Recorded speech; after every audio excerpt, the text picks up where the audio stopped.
پاکستان تحریک انصاف کے بانی ممبرانز میں سے ڈاکٹر شاہد صدیق صاحب جو ہیں ان کا قتل کر دیا گیا تھا۔ انہوں نے کہا کہ والد صاحب نے مجھے وصیت کی تھی کہ ان کا نماز جنازہ جو ہے وہ میں خود پڑھاؤں۔ تو جب انہوں نے نماز جنازہ پڑھائی تو لوگوں نے اس کو بہت سراہا۔ تو آج وہی نماز جنازہ پڑھانے والا بیٹا مبینہ طور پر باپ کا قاتل نکلا۔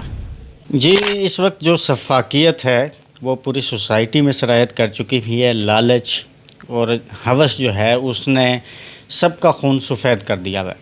پچھلے کچھ دنوں سے ایک معمہ حل ہونے کی طرف نہیں آ رہا تھا۔ آپ نے بھی نیوز میں سنا ہوگا کہ پاکستان تحریک انصاف کے بانی ممبرانز میں سے ڈاکٹر شاہد صدیق صاحب جو ہیں ان کا قتل کر دیا گیا تھا۔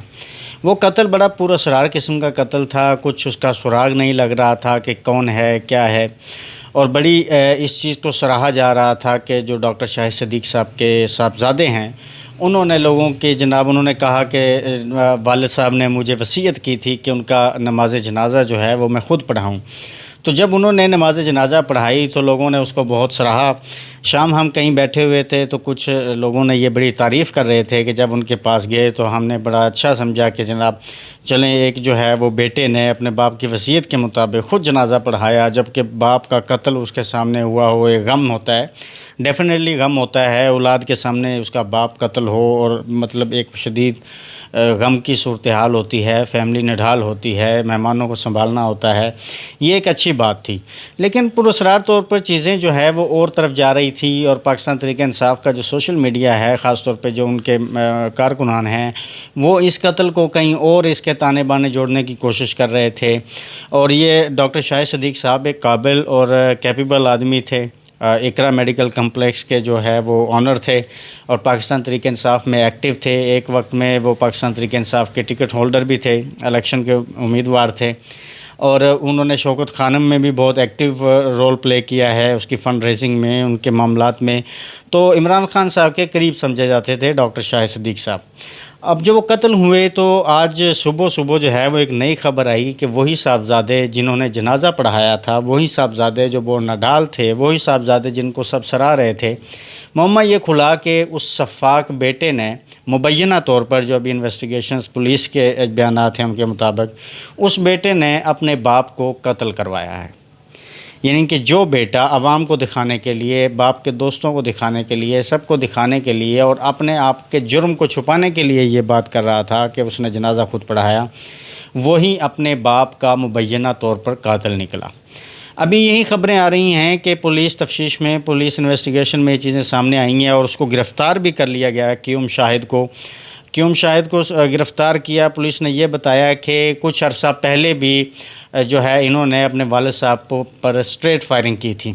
اسٹریٹ فائرنگ یعنی کہ جو بندہ کر سکتا ہے وہ اپنے والد صاحب کو مارنے کے پیچھے وجوہات کیا ہیں؟ پولیس کے بیان کے مطابق یہ ہے کہ انہوں نے اعتراف جرم کیا ہے قیوم شاہد نے کہ وہ اپنے باپ کو قتل کروانے میں شامل ہیں۔ بتایا یہ جا رہا ہے کہ مبینہ طور پر 1 کروڑ روپے کے انہوں نے شوٹرز کو جناب ہائر کیا، اور ڈاکٹر شاہد صاحب پر یعنی کہ شوٹرز نے حملہ کیا ہے اور انہوں نے قتل کیا ہے۔ اب اس وقت جو ہے وہ سچویشن یہ بنی ہوئی ہے کہ وہ بیٹا جو ہے ایک باپ کا، وہ اپنے والد کو کیوں مار سکتا ہے؟ اس میں یہ بتایا جا رہا ہے کہ جناب باپ اس پر بہت سختی کرتا تھا، باپ جو ہے اس کو یعنی کہ پیسے کے لین دین میں ان سے یعنی کہ تعاون نہیں کرتا تھا، اور دوسری بات یہ آ رہی ہے کہ باپ نے پسند کی شادی کرنے سے اپنے بیٹے کی انکار کر دیا تھا۔ یعنی کہ پسند کی شادی نہ کرنے دینا اور اس کا انکار کر دینا بیٹے کو اتنا برا لگا کہ اس نے اپنے والد کو ہی قتل کروا دیا۔ اب اس کی مزید انویسٹیگیشنز میں کیا کیا معاملے جو ہیں وہ سامنے آئیں گے، کیا چیزیں کھلیں گی۔ اب یہ شفاقیت ہے کہ ایک ڈاکٹر شاہد جو ہے وہ پاکستان کے ویل نون سیلیبریٹیز میں سے ایک ہیں، جو پاکستان میں بڑا اہم کردار ادا کرتے رہے ہیں، جو پاکستان تحریک انصاف میں ایکٹیو رہے ہیں، اور جن کی شرافت کی اور ان کے یعنی کہ اچھا ہونے کی لوگ مثالیں دیتے ہیں۔ ابھی بھی جب ہم کہیں پہ بیٹھے ہوتے ہیں تو یہ چیزیں جو ان کے جاننے والے ہیں وہ یہ بتاتے ہیں کہ ڈاکٹر صاحب ایک نفیس انسان تھے، شریف انسان تھے، ان کا کسی کے ساتھ کوئی جھگڑا نہیں تھا۔ ایک ان کا کسی پراپرٹی کے معاملے میں کہیں جھگڑا ہوا، وہ بھی انہوں نے حل کر دیا، وہ اس میں پڑھنا نہیں چاہتے تھے۔ انہی کے ایک وکیل دوست نے یہ بات بتائی ہے کہ صرف ان کا جھگڑا ایک پراپرٹی پہ تھا، اس کے علاوہ کبھی نہیں ہوا۔ تو لوگوں کے شکوک و شبہات اس جنازہ پڑھانے والے بیٹے پر نہیں جا رہے تھے، لیکن قاتل جو ہے وہ گھر سے نکلا، باپ کا قاتل بیٹا نکلا۔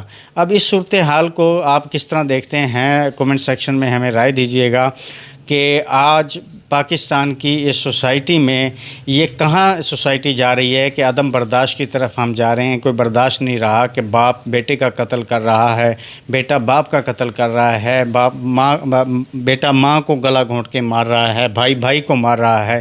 ابھی بجلی کے کچھ عرصہ پہلے بجلی کے بل میں گجرانوالے کی ایک خبر تھی کہ بھائی نے اس وجہ سے صرف اپنے بھائی کو قتل کر دیا کہ بل جو ہے زیادہ آیا، اور الزام یہ تھا کہ تم نے بجلی کا زیادہ کنزپشن کی ہے، زیادہ استعمال کی ہے، تو تمہارا حق زیادہ بنتا ہے کہ آپ بجلی، اس پر بھائی نے بھائی کو قتل کر دیا۔ اب خون جو ہے وہ کہتے تھے کہ سفید ہو جاتے ہیں۔ آج کے اس واقعے کے بعد، اس سفاکیت کے بعد، اس معمے کے بعد اس چیزیں سامنے آتی ہیں کہ کس طرح سے ہمدردیاں سمیٹنے والا، کس طرح سے لوگوں کی یعنی کہ ستائش سمیٹنے والا، جس کی تعریف کی جا رہی تھی کہ بیٹا نماز جنازہ پڑھا رہا ہے، بیٹا اپنے باپ کی اتنی قدر کر رہا ہے کہ وہ نماز جنازہ خود پڑھا رہا ہے، جبکہ باپ قتل ہوا پڑا ہے، مہمان آ رہے ہیں، تو آج وہی نماز جنازہ پڑھانے والا بیٹا مبینہ طور پر باپ کا قاتل نکلا ہے۔